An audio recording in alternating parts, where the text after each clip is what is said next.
आज के इस नए ट्विस्ट में कहानी और भी ज्यादा उलझती नजर आ रही है, क्योंकि जिस रिश्ते पर भरोसा था वही अब शक और इल्जामों में बदल चुका है। प्रेम, जो अपने कैफे को अपने सपनों की तरह संभाल रहा था, अचानक खुद ही अपने ही कैफे में तोड़ फोड़ कर बैठता है। वजह सिर्फ गुस्सा नहीं है, बल्कि वो टूटता हुआ सपना है जो हर दिन बिखरता जाता जा रहा है।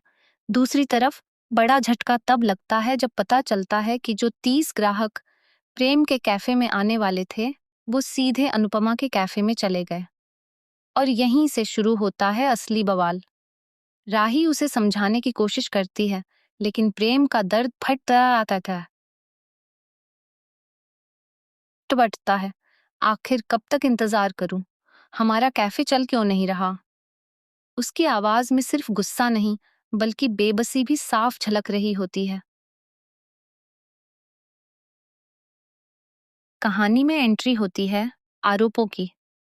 श्रुति सीधे प्रेरणा पर इल्जाम लगा देती है कि ये सब उसी की वजह से हो रहा है। उसका कहना है कि प्रेरणा ने जाकर अनुपमा को सब बताया और उसी वजह से उनका पूरा बिजनेस बिखर गया। धीरे धीरे यही शक प्रेम के दिल में भी घर कर जाता है।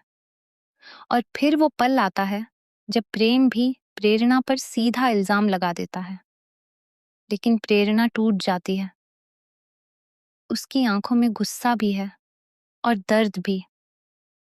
वो कहती है, तुम एक नई आई हुई औरत पर भरोसा कर रहे हो?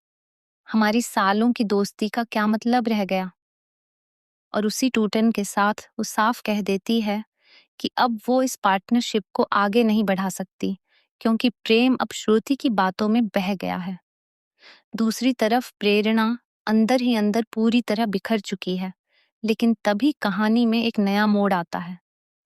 अंश उसकी हालत देखकर उसके पास पहुंचता है, और जैसे ही वो उसे इस मुश्किल में देखता है, उसका रुख पूरी तरह बदल जाता है। दोनों के बीच एक अलग ही नजदीकी और समझदारी की झलक दिखने लगती है। अब सवाल यही है, क्या ये सिर्फ एक सहारा है, या फिर अंश और प्रेरणा की नई लव स्टोरी की शुरुआत होने वाली है? और सबसे बड़ा सवाल, क्या रिश्तों में शक इतना गहरा हो सकता है कि सालों की दोस्ती और पार्टनरशिप एक पल में टूट जाए?